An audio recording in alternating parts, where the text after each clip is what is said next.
नमस्ते। आज हम पढ़ेंगे सांख्यिकीय श्रेणियां यानी स्टैटिस्टिकल सीरीज। आपको पता होना चाहिए जैसे बहुलक हो, मध्यिका हो या समांतर मध्य, उन समूहों में तीन प्रकार की श्रेणियां पाई जाती है। सांख्यिकीय श्रेणियां यानी तीन भागों यानी व्यक्तिगत श्रेणी, खंडित श्रेणी और एक तीसरी है सतत श्रेणी। आइए हम तीनों श्रेणियों को समझते हैं बिल्कुल शॉर्ट ट्रिक के माध्यम से। आइए देखते हैं, तीन भागों में बांटते हैं हम स्टैटिस्टिकल सीरीज को यानी सांख्यिकीय श्रेणियों को हम कितने भागों में बांटते हैं? तीन भागों में बांटते हैं। पहला कौन सी, क्या नाम है? व्यक्तिगत श्रेणी। व्यक्तिगत श्रेणी यानी इंडिविजुअल श्रेणी। व्यक्तिगत श्रेणी और इंडिविजुअल श्रेणी यानी पहले श्रेणी का क्या नाम है? व्यक्तिगत श्रेणी। दूसरी श्रेणी यानी खंडित श्रेणी।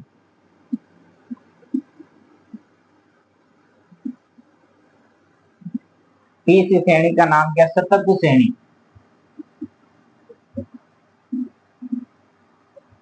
तीन श्रेणियां होती है यानी खंडित, इंडिविजुअल सीरीज यानी डिस्क्रीट सीरीज यानी कंटिन्यूस सीरीज। तीन प्रकार की श्रेणियां होती है स्टैटिस्टिकल सीरीज, तीन प्रकार की। अब व्यक्तिगत श्रेणी, आपको केवल दो ही नाम याद रखने हैं इन सबों में, जिससे आपको परिभाषा है और ये श्रेणियां कैसे अपन एग्जाम में समझे कि ये कौन सी सीरीज है यानी कौन सी श्रेणियों के द्वारा हम सवाल किए जाते हैं। इसी व्यक्तिगत सीरीज आपको मैंने कहा दो शब्द, ये एक तो वर्ग याद रखना है और एक आवर्ती यानी क्लास और एक फ्रीक्वेंसी।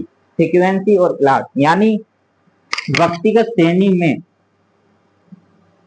ना तो वर्ग होता है और ना ही आवर्ती होती है। ना तो वर्ग होता है ना ही आवर्ती होती है यानी फ्रीक्वेंसी होती है, यानी दोनों ही व्यक्तिगत श्रेणी में नहीं होती है। ना वर्ग होगा ना ही आवर्ती होती है। कैसे? एग्जाम्पल के तौर पे, उदाहरण के तौर पर देखिए, जैसे आपको पता है एक व्यक्तिगत श्रेणी कैसे होती है यानी 2, 3, 4, 5, 6, 7, ये व्यक्तिगत श्रेणी सिंपल गिनती में लिखा हुआ, ये व्यक्तिगत श्रेणी। इसी तरह से आइए हम खंडित श्रेणी के बारे में कुछ जानते हैं। खंडित श्रेणी वे श्रेणी होती है जिसमें ना तो वर्ग होता है और आवर्ती होती है। इसमें मैंने दो लाइनें, मैंने कहा दो शब्द याद, वर्ग और आवर्ती यानी क्लास और फ्रीक्वेंसी याद करनी है आपको। यानी खंडित श्रेणी में ना तो वर्ग होगा और आवर्ती पाई जाएगी, यानी आवर्ती तो होगी, खंडित श्रेणी में आवर्ती पाई जाएगी और ना ही वर्ग होगा, यानी क्लास नहीं होगी और फ्रीक्वेंसी होगी। तो कैसी होती है खंडित श्रेणी? आइए हम उदाहरण के तौर पर समझते हैं खंडित श्रेणी। उदाहरण के तौर पर एग्जाम्पल देखिए, हम सारणी के माध्यम से बताएंगे।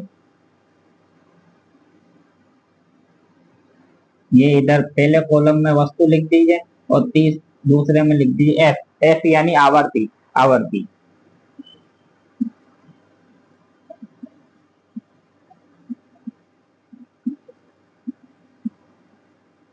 ये हो गई ऐसे खंडित श्रेणी हो गई। समझ में आ गया खंडित श्रेणी कैसी होती है? इसमें वर्ग नहीं होगा और फ्रीक्वेंसी होगी, और व्यक्तिगत श्रेणी में केवल ना ही वर्ग होता ना ही आवर्ती होती है। ठीक है। और इसमें एक बात और नोट है, यानी यथार्थ माप होता है। किसी भी उपभोक्ता का जो माप होता है ना, जैसे कोई भी वस्तु का माप है, एक वस्तु 5 रुपए की तो 5 रुपए की है, यानी ऐसे, यानी वस्तु का माप फिक्स है तो फिक्स है। यानी खंडित यथार्थ माप स्पष्ट होता है, यानी एक लाइन और लिख सकते हो आप, यथार्थ माप माप स्पष्ट होता है।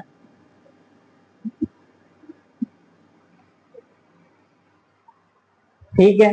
अब आता है सतत श्रेणी यानी कंटिन्यू श्रेणी। कंटिन्यू श्रेणी को हम पहचानेंगे कैसे?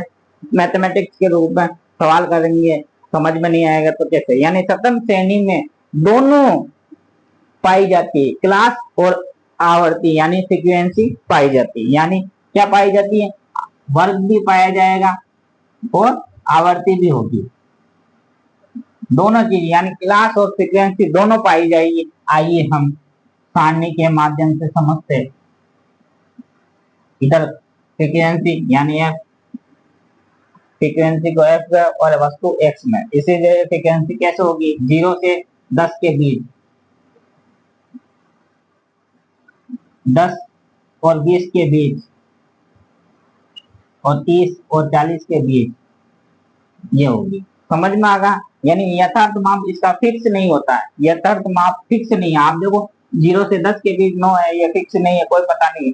10 से 20 है यानी 15 है, तो कोई नहीं, इसके बीच में है। समझ में? यथार्थ माप है, इसमें वर्ग है, वर्ग है, ये देखो समूह के द्वारा बताया गया, इससे यहाँ तक, इससे यहाँ आवर्ती यानी फ्रीक्वेंसी, ये फ्रीक्वेंसी।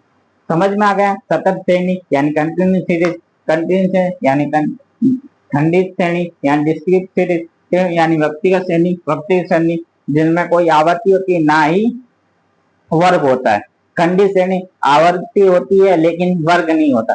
सतत श्रेणी जिसमें आवर्ती और वर्ग दोनों होता है। ठीक है, इसमें व्यक्तिगत श्रेणी में एक बात और नोट कीजिए आप, इसमें आरोही और अवरोही क्रम में लिखा जाता है, आरोही और अवरोही क्रम में लिखा जाता है, बस और कुछ नहीं है। आपको ये समझ में आया तो thank you. Okay, comment, like, subscribe.